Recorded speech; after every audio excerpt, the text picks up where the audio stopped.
આગળ ચોથી પંક્તિમાં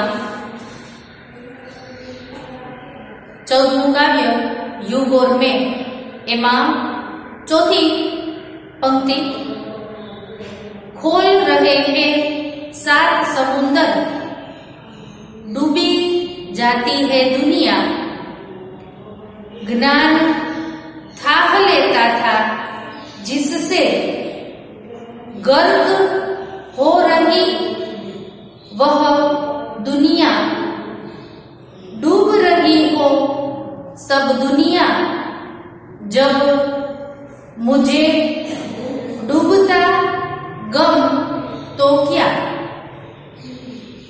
અહીં કવિ કહે છે કે હિંસાની આગમાં સાતે સમુદ્રો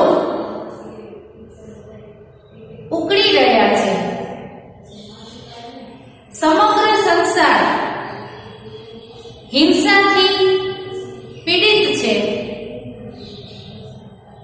જેનાથી જ્ઞાનના ઊંડાણનો તાગ મળી રહ્યો હતો, એ દુનિયા જ ડૂબી રહી છે,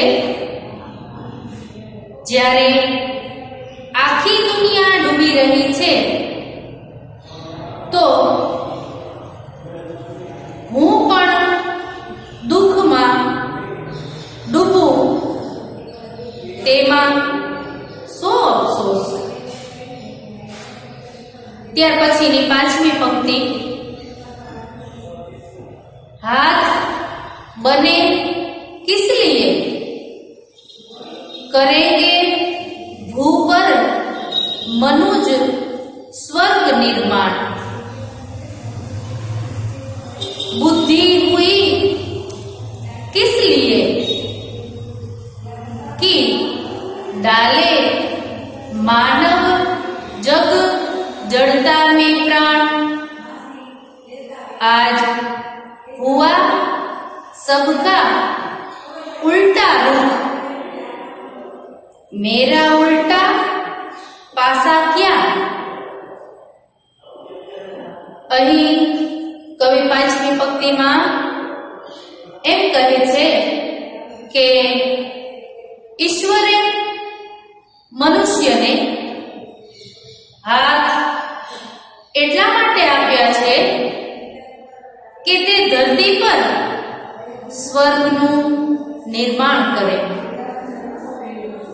મનુષ્યને બુદ્ધિ એટલા માટે આપવામાં આવી છે કે તે દુનિયાનું અજ્ઞાન દૂર કરે, પરંતુ આજે બધી સ્થિતિ દયનીય થઈ ગઈ, ત્યારે મારી દયનીય દશા સી વિષાદમાં। ત્યાર પછીની પંક્તિ 6ઠી,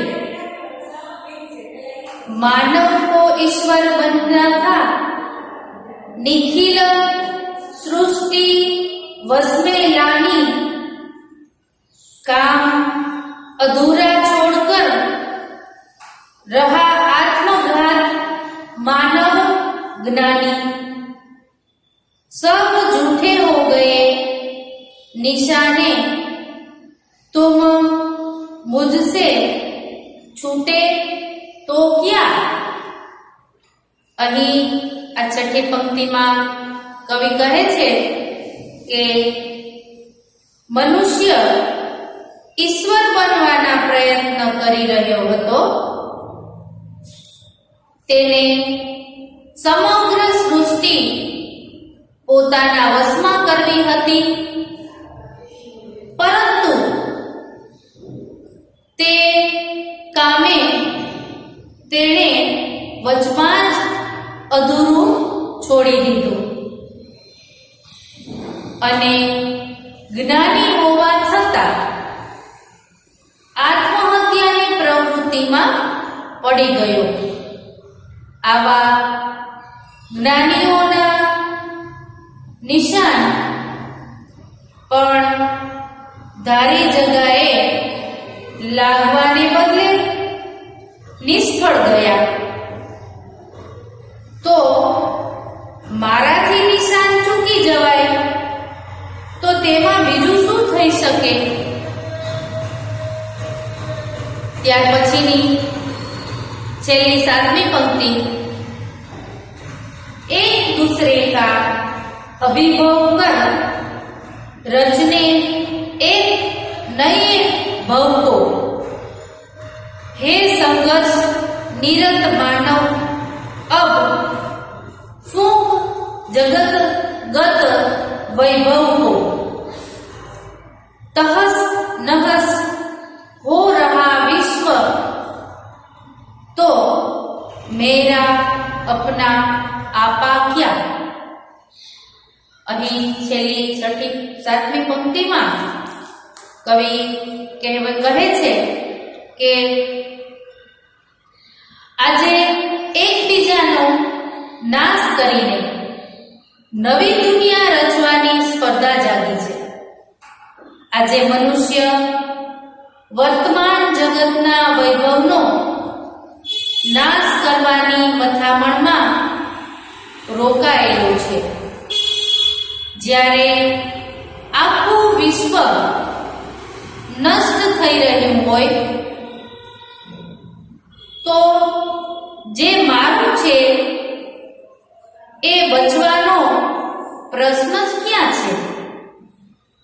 લેખક ખૂબ જ સુંદર બધી જે પરિસ્થિતિઓ છે, વિનાશનું વાતાવરણ છે, આકાશમાંથી ગોળાઓ વરસી રહ્યા છે, ક્યારે ખબર નથી કે શું થઈ જશે, એવી હિંસાઓ ચાલી રહી છે. મનુષ્યના હાથ એક સ્વર્ગનું નિર્માણ કરવા માટે ભગવાને આપેલા હતા, એના બદલે આપણે જોઈ રહ્યા છીએ કે મનુષ્ય આજે સૃષ્ટિમાં શું કરી રહ્યો છે. આવી ગંભીર પરિસ્થિતિમાંથી પસાર થઈ રહ્યો છે મનુષ્ય.